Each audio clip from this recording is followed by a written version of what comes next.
bagaimana hukumnya seorang suami menyuruh istri untuk berhenti kerja, namun istri menjawab, berapa besar engkau akan memberikan saya uang? Ini istri yang kurang ajar ini. Dan ini termasuk kedurhakaan. Karena istri wajib taat kepada suaminya. Karena yang wajib mencari nafkah siapa? Suami yang wajib cari nafkah.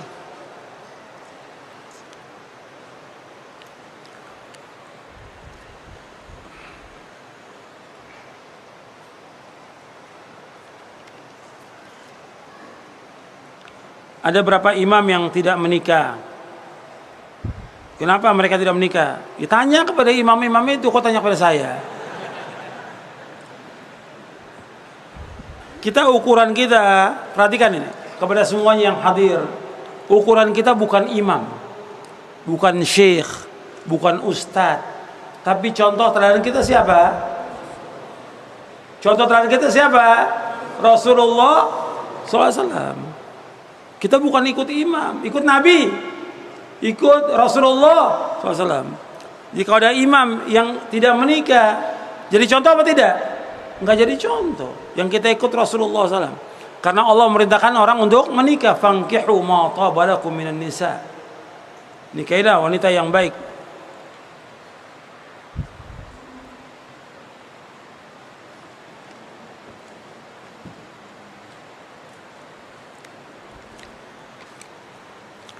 Ini soal doanya anak minta ampun kepada Allah untuk orang tuanya.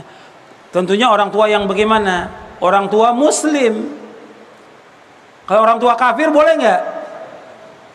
Kalau orang tuanya kafir minta ampun buat orang tua kafir boleh atau tidak? Tidak boleh. Dalilnya? Yang main jawab aja. Dalil. Disebutkan ayat berapa? Antum lihat di surah At-Taubah, memohonkan ampunan buat orang kafir atau orang tua kafir nggak boleh, hukumnya haram, nggak boleh. Allah menyebutkan dalam surah At-Taubah ayat 113. Antum lihat itu. Maka Nabi walladzina amanu yastaghfirul musyrikin walau kanu uli qurba min ba'di ma tabayyana lahum annahum ashabul jahim. Tidak patut bagi Nabi dan orang beriman memohonkan ampun untuk orang-orang musyrikin meskipun mereka sanak kerabat mereka sendiri. Sesudah jelas bagi mereka bahwa mereka termasuk penghuni neraka jahim. Surah Taubah ayat 113. Dan juga termasuk nggak boleh menyolatkan orang kafir, mendoakan orang kafir, dan juga orang-orang munafik, nggak boleh. Allah juga sebutkan di dalam ayat yang lain. Jadi menyolatkan orang kafir nggak boleh, mendoakan mereka nggak boleh. Itu di surah At-Taubah ayat 84.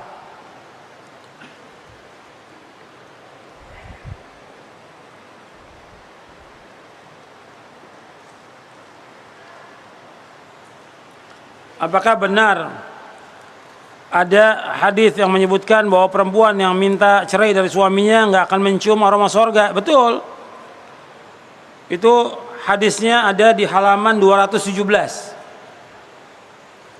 Nabi bersabda, ayyuma imra'atin sa'alat zawja talaqa min ghairi ma ba'sin fa haramun 'alaiha raihatul jannah. Siapa aja wanita yang minta cerai dari suaminya tanpa alasan yang syar'i, maka haram bagi dia aroma sorga. Hadis ini sahih, diriwayatkan oleh Abu Dawud, Tirmidzi, Ibnu Majah, Darimi dan lainnya.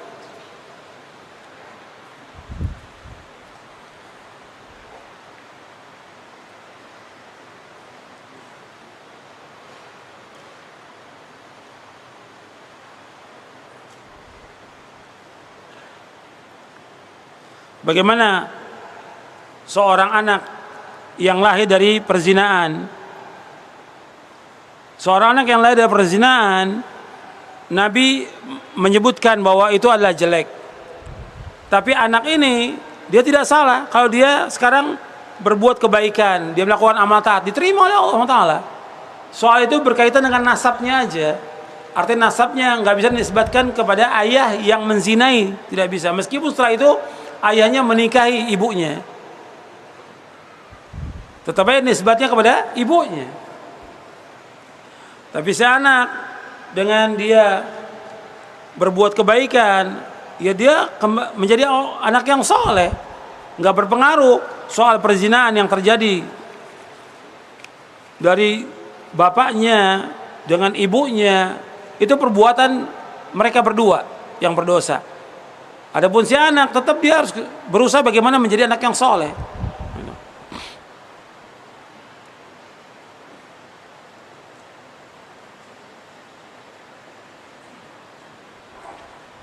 Apakah seorang istri berdosa jika diajak untuk berhubungan di malam hari, dia tidak mau?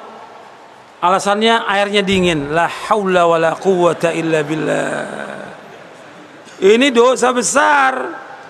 Antum lihat hadisnya, bahwa perempuan yang diajak untuk bercampur dengan suaminya tapi dia tidak mau, itu dosa-dosa besar.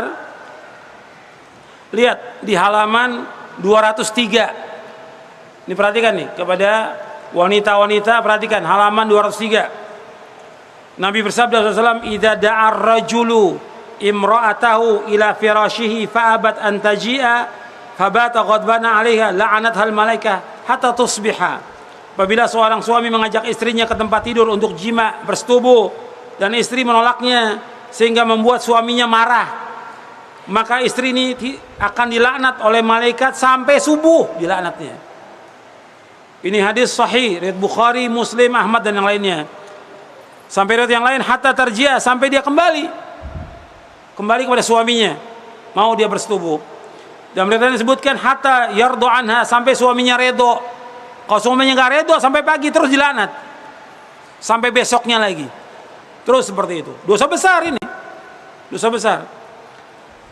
Sampai Nabi menyebutkan, seandainya suami itu mengajak dia, ini sekedar perumpamaan aja, walau sa'ala nafsah wa ya laqatabin lam tamna'hu. Kalau seandainya suami itu minta istrinya untuk berhubungan intim, bercampur ketika berada di atas punggung onta, maka nggak boleh dia tolak. Ini perumpamaan, sampai di punggung onta wajib dia untuk memenuhi. Hadis sahih riwayat Ibnu Majah, Ahmad dan yang lainnya. Makanya ketika Nabi SAW melihat seorang wanita, ini Nabi melihat wanita lewat sebagai laki-laki, bangkit syahwatnya Nabi. Nabi langsung mendatangi istrinya. Waktu itu istrinya sedang masak. Nabi ajak untuk bercampur. Dia nggak boleh nolak. Kemudian setelah itu, setelah Nabi bercampur, kemudian Nabi keluar. Sahabat bertanya, Rasulullah, kenapa? Ada apa ya Rasulullah? Tadi aku melihat seorang wanita. Kemudian bercampur. Kata Nabi, inna min amathili a'malikum ityanul halal. Sesungguhnya di antara amal kalian yang paling utama mencampuri istri kalian. Itu sabda Nabi SAW.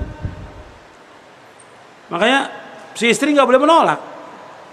Seorang istri juga nggak boleh puasa sunnah kecuali dengan izin suaminya. Antum lihat di halaman 204. Nabi bersabda, la tasumil maratu wa ba'lu asyai'un illa bi'izni.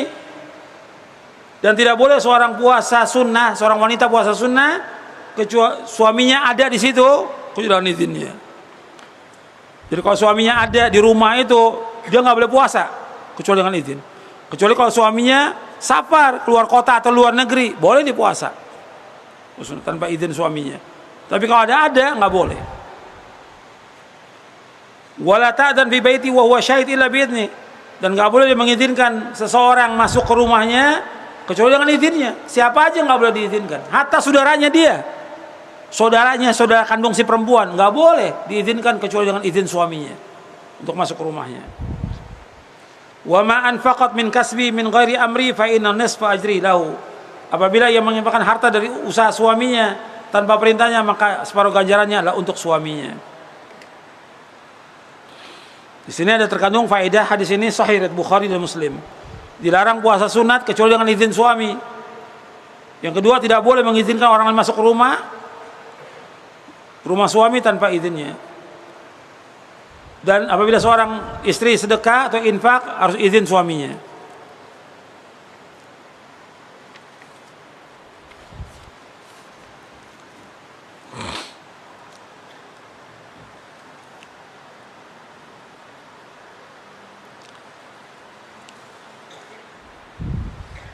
Apakah berdosa apabila seorang itu mampu poligami tapi dia tidak melaksanakannya? Tidak, ini kan bukan wajib. Pernikahan awal kalau dia belum menikah itu wajib. Tapi ketika dia sudah punya istri, itu nggak ada kewajiban lagi untuk menikah lagi. Itu sifatnya kebutuhan aja. Kebutuhan aja, artinya keutamaan. Gitu. Kalau memang dia mampu untuk menikah, dia menikah. Kalau enggak, dia merasa cukup dengan satu, nggak ada masalah. Gitu. Karena Allah juga sebutkan kalau seandainya dia nggak mampu untuk berlaku adil, disuruh satu aja.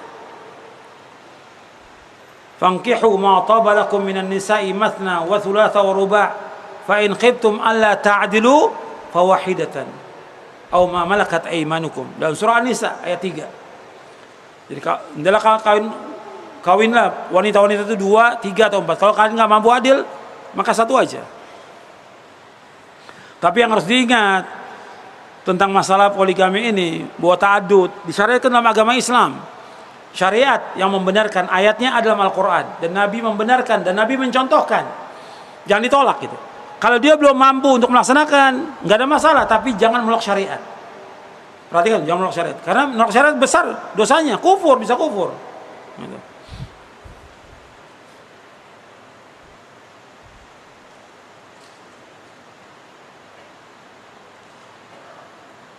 Boleh nggak seorang suami memukul istrinya apabila dia kurang ajar atau nusyuz? Boleh, sesuai dengan nas Al-Quran di surah An-Nisa ayat 34. Tapi dorban ghaira mubarrihin, pukulan yang tidak melukai.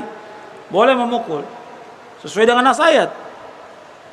Karena Allah sebutkan di surah An-Nisa ayat 34, ar-rijalu qawwamuna 'ala an-nisa bima faddala ba'dhum 'ala ba'd wa bima anfaqu min amwalihim. فالصالحات قانتات حافظات الغيب بما حفظ واللاتي تخافون نشوزهن فعظوهن واهجروهن في المضاجع واضربوهن فإن أطعنكم فلا تبغوا عليهن سبيلا. Wanita-wanita yang nusyuz, yang kurang ajar atau durhaka, maka kalian nasihati mereka. Sudah nasihati nggak mempan, pisahkan tempat tidurnya, jangan dicampuri. Nggak mempan juga pukul, tapi pukulan yang tidak melukai.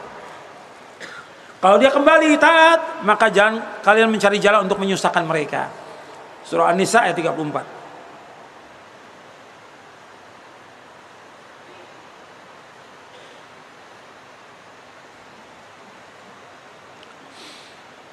Jika ada seorang wanita yang sudah dinadzor oleh seorang laki-laki, namun dia belum meminangnya, ada laki-laki melamarnya, boleh tidak? Ya sekarang yang jadi ukuran bukan soal nadzornya. Yang soal ukuran apa di sini? Khitbahnya, dia sudah khitbah belum melamar. Soal lihat, bisa yang lihat 2, 3, 4 orang yang melihat dia. Tapi yang masuk yang lebih dulu yang mana? Meminta, saya mau nikah kepada anti.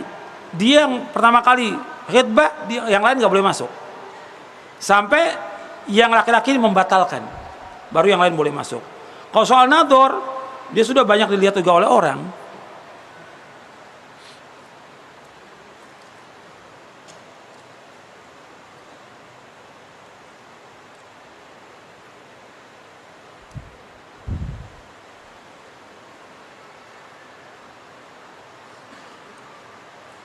Saya sudah menikah 5 tahun.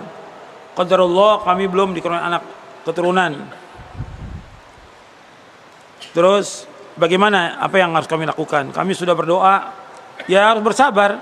Karena antum perhatikan masalah keturunan, memang kita semuanya nikah ingin dapat keturunan. Tapi kalau belum dikaruniai oleh Allah keturunan, ya harus sabar. Dan terus berdoa kepada Allah. Karena memang di dalam Al-Quran ada Allah sebutkan ada orang-orang yang Allah jadikan dia mandul. Allah yang menyebutkan demikian. Makanya harus sabar dan banyak berdoa kepada Allah SWT dan lakukan amal-amal soleh sebanyak-banyaknya. Saya sebutkan di buku ini di halaman 75, 76, 77 dan seterusnya, tentang apa yang harus dilakukan oleh rumah tangga suami istri yang belum dikarunia anak. Saya sebutkan di sini.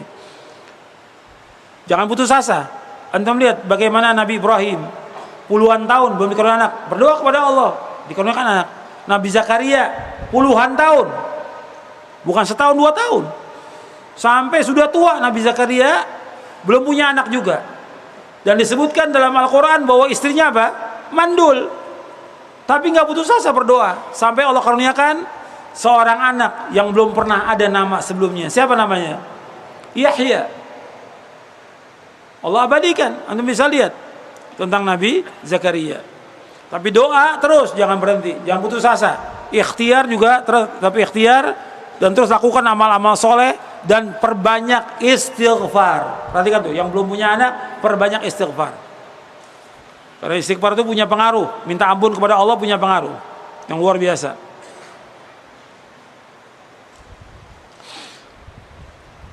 Bagaimana dengan anak-anak yang suka main HP, main game? Ya diingatkan dong, terus diingatkan. Memang ini nggak cukup sekali, terus diperhatikan, dikasih peringatan-peringatan bahwa itu nggak manfaat, buang waktu, sia-sia, terus diingatkan. Bagaimana hukumnya menikah beda agama? Ya nggak boleh. Gimana sekarang antum untuk membina rumah tangga yang Islami ketika beda agama? Bisa nggak dapat sakinah mawaddah warahmah? Bisa nggak mendidik anak di atas tauhid dan sunnah?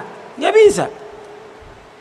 Kalau dikatakan kan Allah membolehkan menikah dengan wanita ahlul kitab dalam surah Al-Maidah, betul.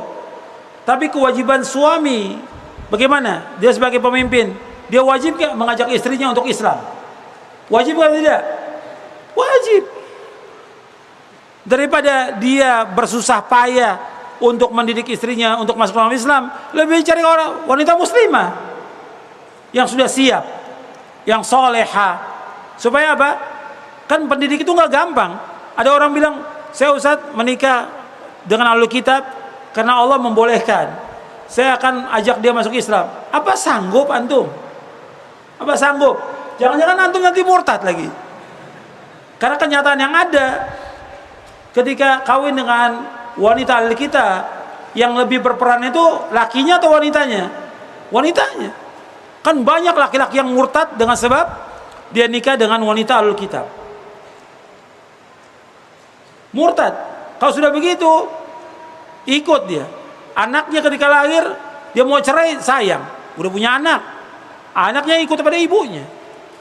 Bapaknya murtad, kemudian anaknya juga jadi orang Nasrani.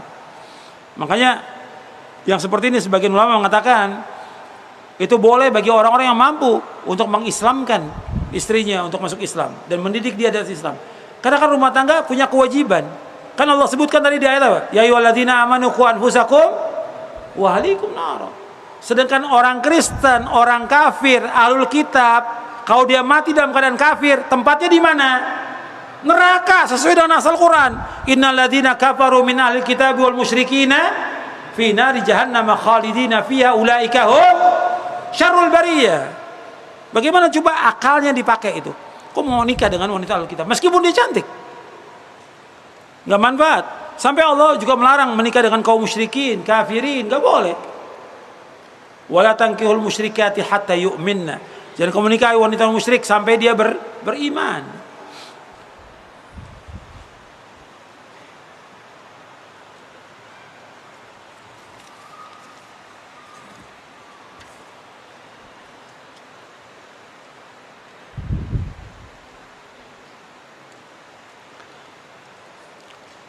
Mohon nasihatnya, kalau saya sedang marah atau istri sedang marah, keluar kalimat minta cerai, ini hati-hati nih. Nanti menyesal. Jangan ucapkan kalimat seperti ini, sebab nanti ketika dia bicara talak, ya jatuh talak itu kalau suami yang mengucapkan. Tapi kalau istri minta cerai, nasnya kan ada. Hadis tadi yang saya bacakan, seorang wanita minta cerai tanpa alasan syar'i, bagi dia haram apa? Haram mendapatkan aroma sorga. Jadi ketika ribut dengan suami, jangan minta cerai, jangan. Dan suami juga jangan menjatuhkan cerai, sabar. Jangan ucapkan kalimat-kalimat seperti itu. Sebab kalau dia ucapkan akan jatuh. Satu, jatuh. Kemudian rujuk lagi dengan mencampuri, rujuk dia. Nanti marah lagi, jatuhkan lagi, cerai, jatuh lagi. Dua. Nanti ketika dia kembali lagi, dia rujuk lagi, marah lagi, talak tiga. Udah, kalau talak tiga nggak bisa balik lagi. Nyesal dia seumur hidup. Apalagi udah punya anak. Bisa kembali kalau dia perempuan ini sudah nikah dengan orang lain dan sudah dicampuri oleh orang lain dan cerai, baru boleh untuk balik. Itu pun kalau dia mau balik.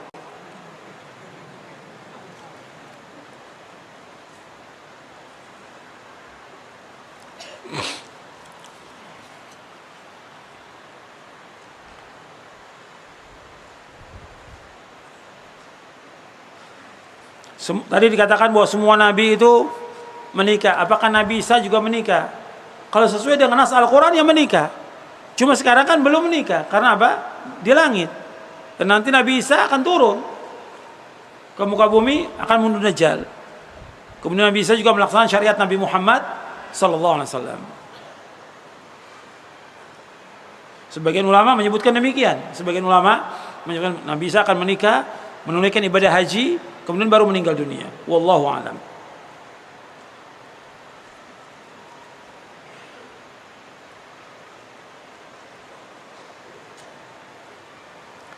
Apabila seorang suami mentalak istri dengan talak satu, kemudian setelah itu dia mentalak lagi dengan talak tiga, apakah jatuh talak tiga? Ya, seorang menyebutkan talak itu 3 atau 10 atau 100, tetap satu jatuhnya. Saya talak kamu 100, ya tetap satu. Atau dikatakan saya talak kamu talak 3, tetap jatuhnya satu. Nanti ketika dia sudah rujuk dengan bercampur suami istri, kembali lagi, kemudian ribut lagi, dia jatuhkan talak lagi, jatuh talak 2. Ya, sesuai dengan nas Al-Quran, Allah sebutkan demikian. Dia talak 1, dia bisa rujuk.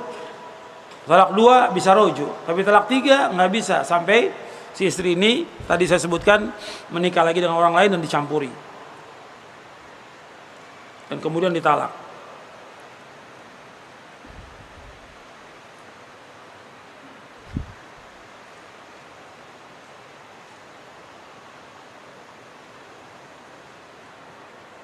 Saya seorang wanita ingin menikah, tapi saya lahir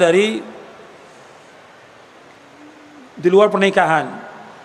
Bagaimana saya memberikan tahu kepada calon suami? Ya nggak apa-apa, diberitahu aja. Penjelas. Kan yang penting dia sudah kembali, dia taubat kepada Allah. Artinya si anak ini kan gak ada urusan. Si anak ini dia sudah ngaji, sudah pakai jilbab sempurna. Dia beritahu untuk kebaikan, supaya nanti tidak diungkit sesudah menikah. Bisa aja nanti setelah menikah ada orang memberitahu, itu lebih menyesal lagi nanti suaminya. Sejak awal diberitahu itu lebih baik.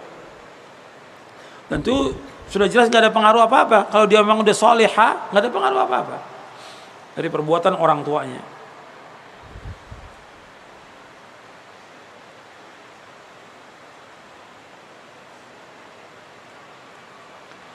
Bagaimana tentang hukum merokok? Karena suami saya ini masih merokok, hadir pengajian tapi masih merokok. La haula wala quwwata illa billah.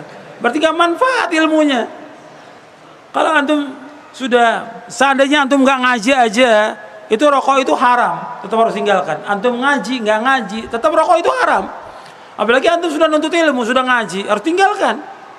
Rokok itu haram. Juga masih ada sebagian yang ngaji katanya dengarkan musik. Haram musik, gak boleh. Rokok haram, musik juga haram. Dalilnya ada dalam Al-Quran. Ketika Allah menyebutkan tentang khaba'ith, bahwa diutusnya Nabi Muhammad, yuhilu lahumut tayyibat wa yuharrimu alamul khaba'ith. Nabi SAW menghalalkan semua yang baik-baik dan mengharamkan yang jelek-jelek. Para ulama menjelaskan yang jelek-jelek itu termasuk apa? Rokok. Rokok itu jelek. Gak ada seorang pun mengatakan rokok itu baik, gak ada. Hatta dia orang kafir. Maka tanya kepada yang ngerokok itu, antum nih, pendapat antum tentang rokok ini jelek atau baik? Kalau dikatakan baik rokok, nah sekarang antum kasih anak antum yang umur 2 tahun itu, suruh ngerokok dia, oh gak boleh. 5 tahun, 10 tahun gak boleh. Karena apa? Gak sesuai dengan fitrah. haram, rokok itu haram. Kalau dia baik, masih akan dikasih kepada anaknya dan istrinya. Karena nggak baik. Gitu. Dan antum juga perhatikan bahwa pohon tembakau itu nggak ada yang dekati. Nggak ada binatang mau makan pohon tembakau. Orang itu mau. Gitu. Antum lihat pohon tembakau itu, binatang nggak mau dekat itu. Tapi orang mau dekat dengan tembakau itu, diisap lagi. Nah, dia. Ini haram dan mubadzir. Sedangkan mubadzir kata Allah apa? Innal mubadzirina kanu ikhwana syayatin. Bahwa mubadzir itu orang mubadzir temannya setan. Rokok itu mubadzir. Di samping dosa, haram dan mubadzir.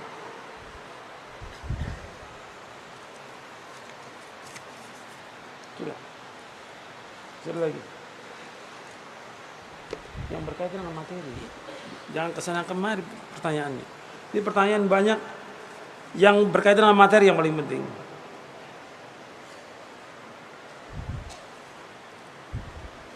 Bagaimana kalau istri ini susah disuruh sholat? Allahul musta'an. Ya terus antum suruh dia untuk sholat. Kalau sholat ini hukumnya apa? Wajib, fardu ain. Ketika dia tidak sholat, ini dosa besar. Yang paling besar meninggalkan sholat yang wajib yang 5 waktu. Ketika dia meninggalkan, dosanya lebih besar daripada dosa zina, dosa mencuri dan yang lainnya, sebagaimana disebutkan oleh Imam Ibnu Qayyim Al-Jauziyah. Makanya antum harus keras dalam masalah ini. Jadi bagaimana istri ini mau sholat, kalau dia nggak mau sholat, antum sudah suruh dan berkali-kali antum nggak mau sholat, cerai.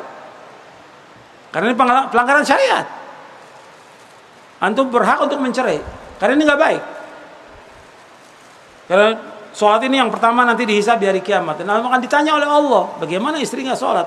Sedangkan doanya kita semuanya, Rabbi ja'alni muqimas sholati wa min dzurriyyati. Ya Allah, jadikanlah aku sholat dan juga anak cucuku.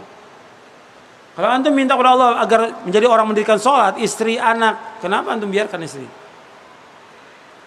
Ini harus terus-terus.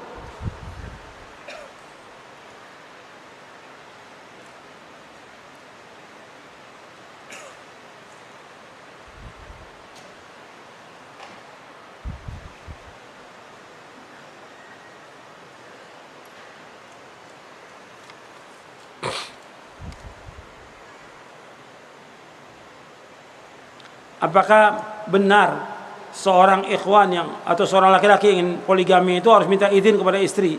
Nggak ada keterangannya, nggak ada. Dan nggak ada nas atau dalil yang menyebutkan seorang kalau mau poligami izin dulu sama istri. Nggak ada. Itu kan hak suami. Sama seperti talak juga hak suami. Nggak ada keterangan minta izin. Cuma dia ketika dia akan menikah, dia akan berpikir dulu maslahat atau mafsadah. Karena harus berpikir dia. Maslahat tidak buat dia, buat istrinya, buat anaknya, atau mafsadah. Apakah dengan dia menikah, kan dia juga harus berpikir sebagai orang yang beriman dan orang yang berakal dan punya hati. Dia juga berpikir, apakah dengan pernikahan ini akan membawa maslahat buat dia, istrinya, agamanya, dia untuk ibadah kepada Allah dan juga anak-anaknya, atau merusak. Bahwa dia orang yang dengan poligami didukung oleh istrinya dan tambah ibadah dia kepada Allah. Tapi ada juga yang menikah dengan poligami itu berantakan rumah tangganya. Sampai ada salah satu yang harus dicerai. Sehingga apa? Anak-anaknya berantakan dengan sebab itu. Antum pikir maslahat atau tidak? Karena agama ini membawa maslahat. Dan ketika Allah membolehkan maslahat, Allah membolehkan itu maslahat. Tentunya antum termasuk orang yang maslahat atau tidak. Kan nggak semuanya orang bisa seperti itu. Dan juga nggak semua istri bisa terima yang demikian. Tapi antum harus berusaha bagaimana berpikir lebih dahulu, istikharah. Ini masalah atau tidak gitu. Jangan sampai ketika antum sudah berbuat, yang penting saya nikah dulu aja, urusan belakangan. Nanti kalau mau harus cerai, ya cerai, ya nggak boleh begitu. Antum ketika nikah ya untuk selama-lamanya. Antum berpikir ketika antum menikah, apakah yang pertama atau kedua, ketiga untuk selama-lamanya. Saya ingin pernikahan ini mendapatkan sakinah, mawaddah, warahmah, keturunan yang soleh dan soleha. Itu niatnya. Bukan coba-coba, bukan main-main. Bukan juga saya penting nikah. Nanti kalau istri tanya, ya bilang aja bohong. Nggak boleh bohong. Bohong nggak boleh, hukumnya haram dalam Islam. Dan nggak nikmat. Antum menikah tiap hari bohong, nggak boleh dalam Islam. Bab bohong kata Nabi membawa kepada keburukan, kejahatan, dan kebohongan membawa manusia ke neraka. Wa iyyakum wal kadhiba fa innal kadhiba yahdi al fujur wal fujur yahdi ila nar. Jauhkan diri kamu dari bohong, karena bohong membawa kepada kejahatan, keburukan. Dan keburukan, kejahatan membawa ke neraka. Jadi antum perhatikan itu. Jadi ketika dia menikah lagi harus jujur. Ditanya sama istrinya, kamu nikah lagi? Iya. Jujur sebagai laki-laki. Terus pasti istrinya ngamuk. Ya antum ademkan aja. Diademkan aja, antum nasihati yang baik. Tapi jangan sampai minta cerai. Dan jangan antum ceraikan. Karena dua-duanya tetap istri antum harus jaga hubungan itu. Dan antum harus bisa berlaku adil. Saya jelaskan di akhir bab ini, buku ini, saya jelaskan tentang Islam menghormati wanita. Di antara penghormatan Islam kepada wanita, Allah membolehkan mereka untuk poligami. Itu penghormatan wanita. Karena bandingan laki-laki dengan wanita besar. 1:4. Sekarang ini 1:7. Dan menjelang kiamat 1:50. Laki-laki 1, perempuannya 50. Kalau seorang laki-laki 1, yang lainnya siapa yang nikahin nanti? Makanya syariat membolehkan 4. Dibolehkan itu. Yang dibolehkan 4 aja masih tersisa itu. Ya, wanita tanpa suami.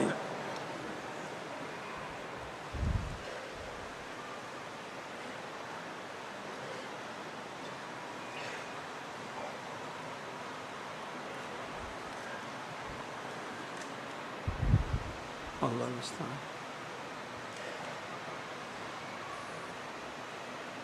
Ini seorang talib, dia ditawarin nikah oleh seorang akhwat. Orang tuanya kaya dan biaya semua ditanggung. Anaknya setuju, orang tua nggak setuju. Kemudian si anak ini akhirnya berzina. Waliyadzubillah.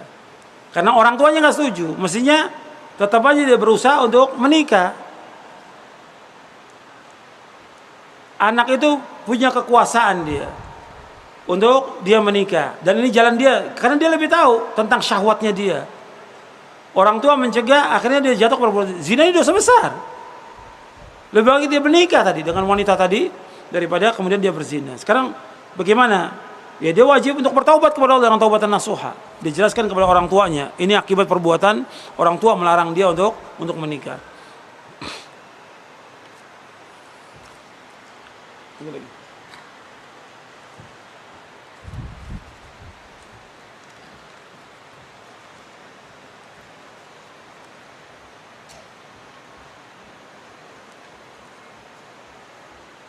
Tentang ciri-ciri wanita yang soleha yang bagaimana ada di buku ini. Di awal-awal saya sebutkan ciri-ciri wanita yang soleha.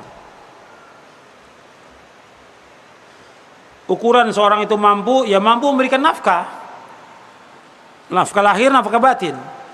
Dia wajib untuk memberikan nafkah lahir, nafkah batin. Dan nafkah juga tergantung uruf keadaan yang ada. Dan istri wajib untuk bersyukur dengan kemampuan suami memberikan nafkah. Tetap dia wajib berikan nafkah untuk makannya. Bagaimana dia masa minta sama orang tuanya atau orang lain?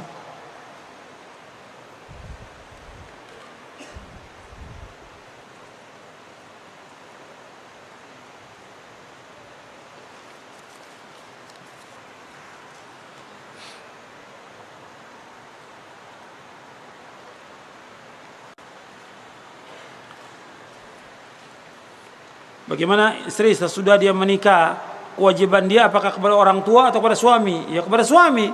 Tapi tetap suami nggak boleh melarang istrinya untuk berbuat baik kepada orang tuanya. Seorang suami justru menganjurkan istrinya untuk berbuat baik pada orang tuanya. Apalagi kalau orang tuanya sakit. Suami tetap harus mengalah bagaimana istrinya bisa berbuat baik kepada orang tuanya kalau memang nggak ada yang lain kecuali istrinya.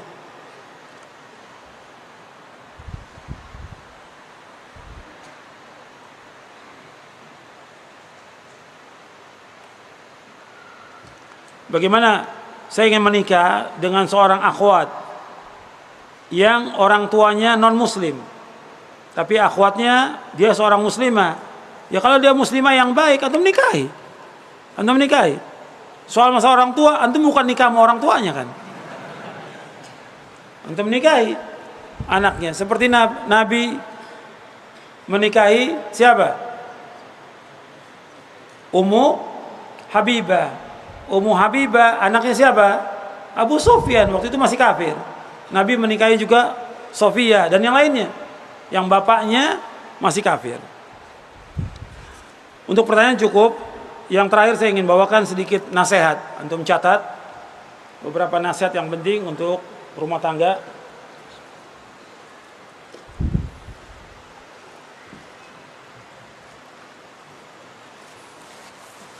Karena kalau ngikuti pertanyaan nggak ada habisnya. Ya ratusan pertanyaan nggak mungkin dijawab semuanya. Ada beberapa nasihat yang penting untuk diperhatikan oleh setiap suami dan istri, baik yang baru menikah maupun yang sudah lama menikah. Yang pertama wajib menegakkan rumah tangga di atas agama Allah. Wajib menegakkan rumah tangga di atas agama Allah.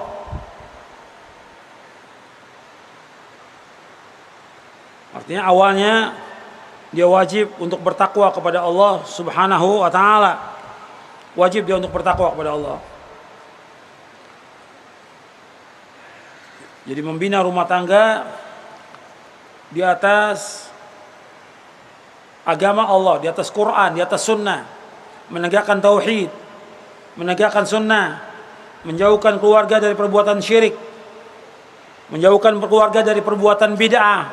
Itu sejak awal nikah. Sejak awal nikah, begitu antum awal nikah, diingatkan seorang istri untuk bertakwa kepada Allah, suami juga untuk bertakwa. Kemudian ingatkan istri, kewajiban kamu yang paling besar adalah taat kepada suami. Pertama kali, habis akad nikah, kewajiban kamu yang terbesar taat kepada suami. Suami kamu, sorga kamu dan neraka kamu. Ingatkan dia. Itu diingatkan. Kemudian baru diperintahkan dia untuk mentaati suaminya, mentaati Allah, bertauhid kepada Allah, menjauhkan syirik. Kemudian melaksanakan sholat yang 5 waktu.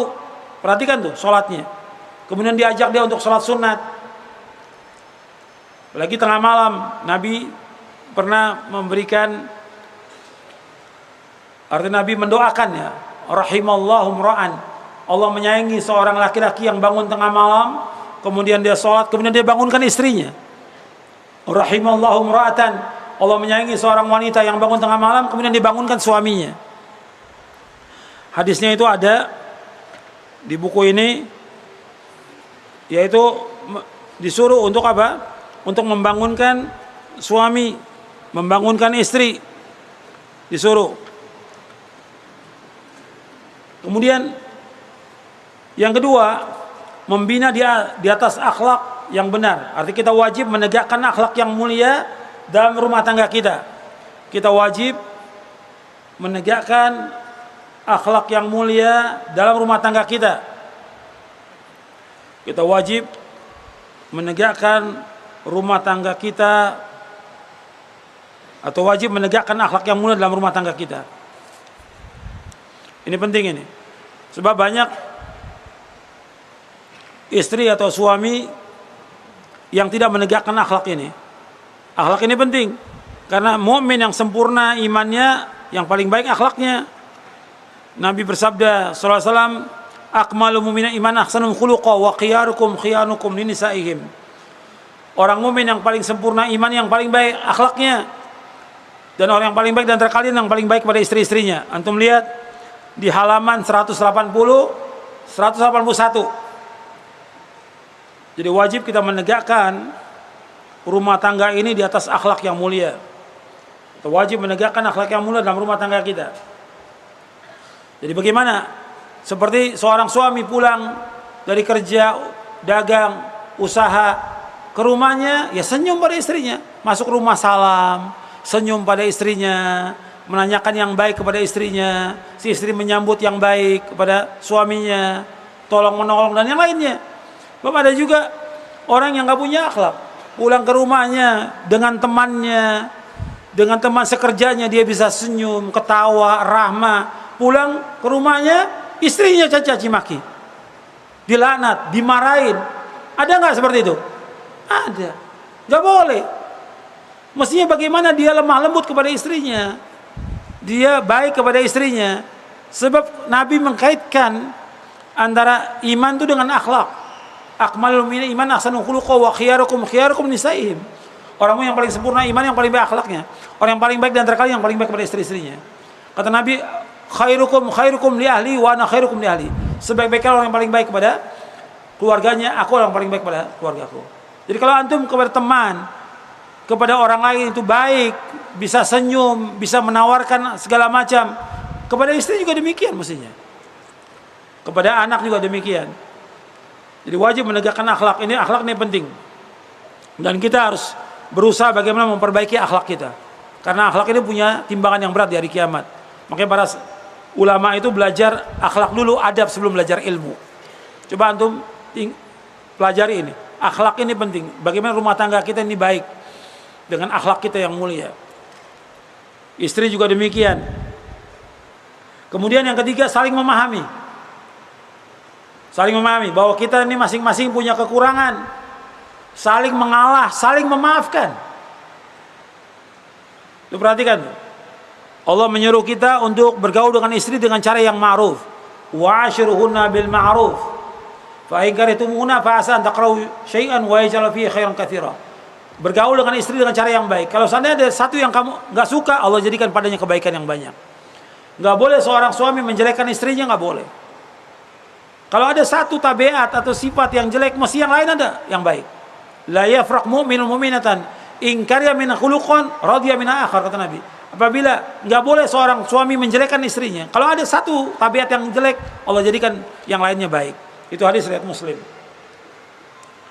Yang keempat, saling tolong menolong dalam rumah tangga. Saling tolong menolong rumah tangga. Saling membantu di rumah tangga itu. Nggak bisa nafsi-nafsi. Bahu membahu. Ngurus anak sama-sama. Dalam ketaatan juga demikian, saling mengingatkan. Tolong menolong. Umpamanya anaknya banyak, suaminya dia mau ngaji, ya bergantian. Nanti suaminya ngaji, nanti istrinya ngaji, suaminya yang megang anak-anaknya. Tolong menolong dalam kebaikan. Saling membantu.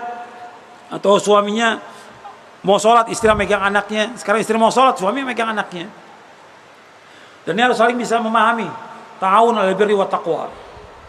Kemudian yang kelima, berlomba-lomba dalam perbuatan baik. Berlomba-lomba dalam kebaikan.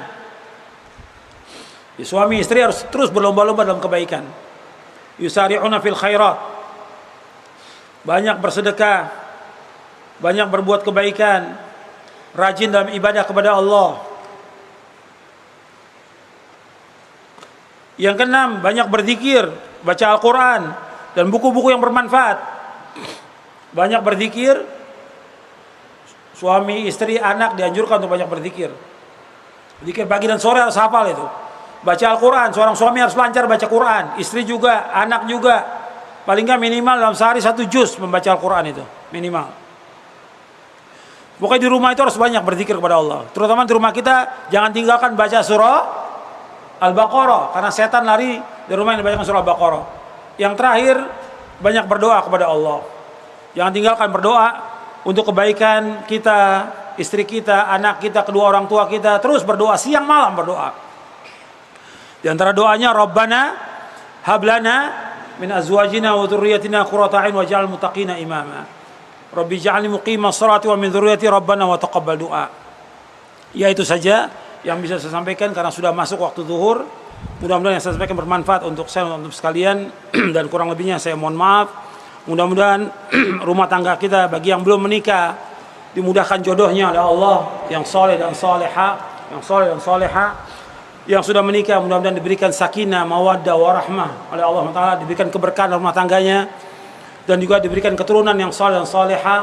Dan juga yang bagi rumah tangga yang masih mendapatkan cobaan, ujian, ada problem, ada kesulitan, ada keributan, mudah-mudahan Allah mendamaikan di antara mereka, mengislah di antara mereka. Allah berikan mereka rujuk kepada kebaikan, dan kita mohon kepada Allah agar Allah memberikan kepada kita sakinah, mawaddah, warahmah, dan juga diperbaiki rumah tangga yang ada kekurangan atau keributan atau sengketa. Mudah Allah berikan kepada mereka itu, disatukan hati mereka, dikembalikan kepada Quran dan Sunnah, diberikan rahmat dan berkah oleh Allah Taala. Wa sallallahu nabiyana Muhammadin sallallahu alaihi wasallam. Rabbana hab lana min azwajina wa dhurriyyatina qurrata a'yun waj'alna muttaqina imama. Rabbana atina fid dunya hasanah wa fil akhirati hasanah wa qina adzabannar. Subhanakallahumma wa bihamdik asyhadu an la ilaha illa anta astaghfiruka wa atubu ilaik. Assalamu alaikum warahmatullahi wabarakatuh.